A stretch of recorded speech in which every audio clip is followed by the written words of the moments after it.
भारत की संसद ने कृषि सुधार के संदर्भ में कानून पास किया। ये कानून जिस प्रकार से बना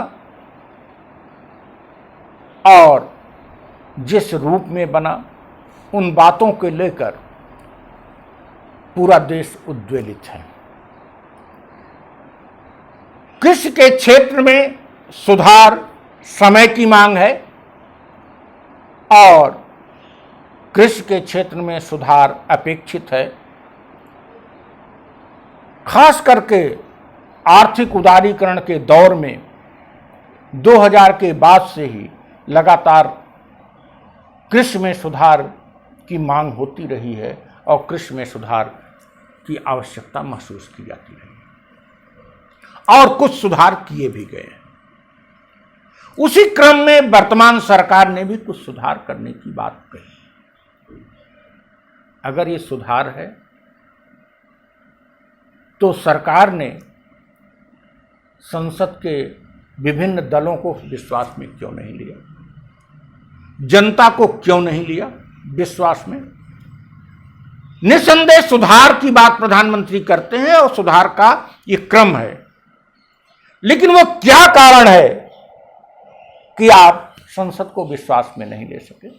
वे क्या कारण है कि आप इसको सेलेक्ट कमेटी में नहीं भेजे?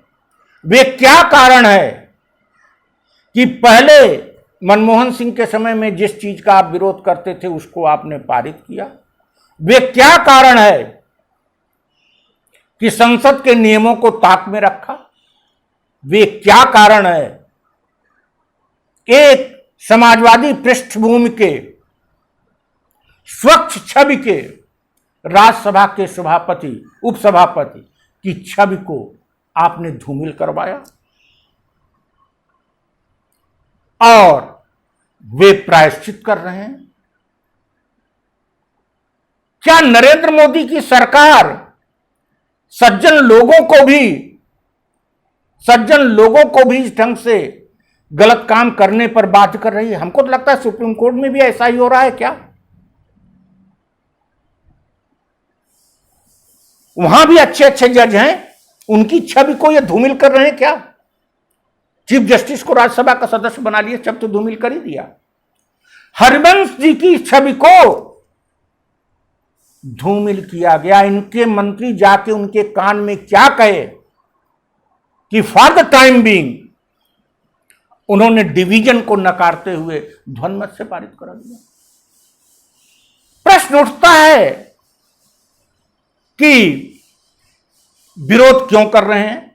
संसद की कार्यवाही को सुप्रीम कोर्ट में भी चैलेंज नहीं किया सकता और संसद में अगर राज्यसभा में ही और लोकसभा में ही सभापति या उपसभापति, स्पीकर या डिप्टी स्पीकर गलत करते हैं तो अपोजिशन के पास क्या रास्ता है?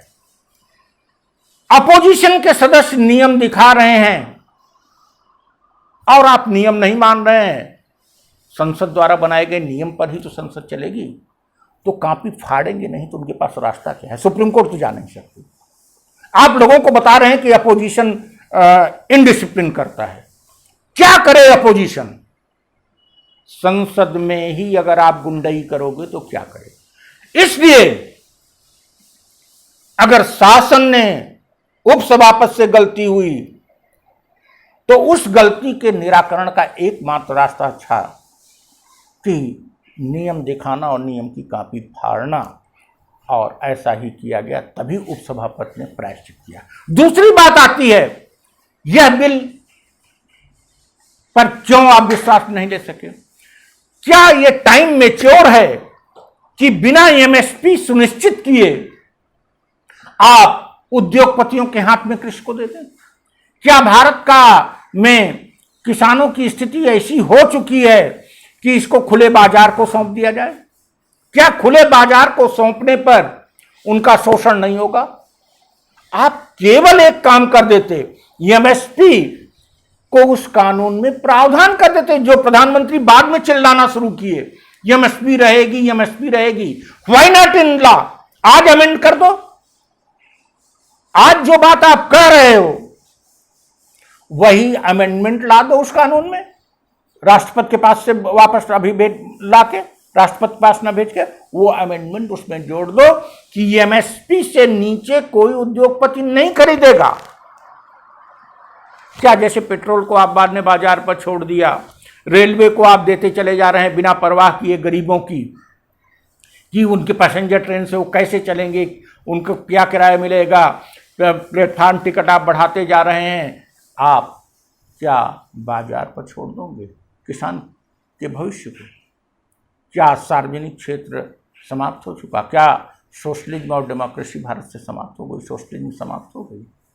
आप किसानों के हितों को सुनिश्चित करिए, रिफॉर्म करिए। हम सभी आप रिफॉर्म में आपके साथ हैं और कृषि के क्षेत्र में और भी रिफॉर्म की जरूरत है, जिससे किसानों की स्थिति भी आज के आधुनिक दौर के अनुरूप आधुनिक हो सके और प्रगतिशील हो सके। Thank you.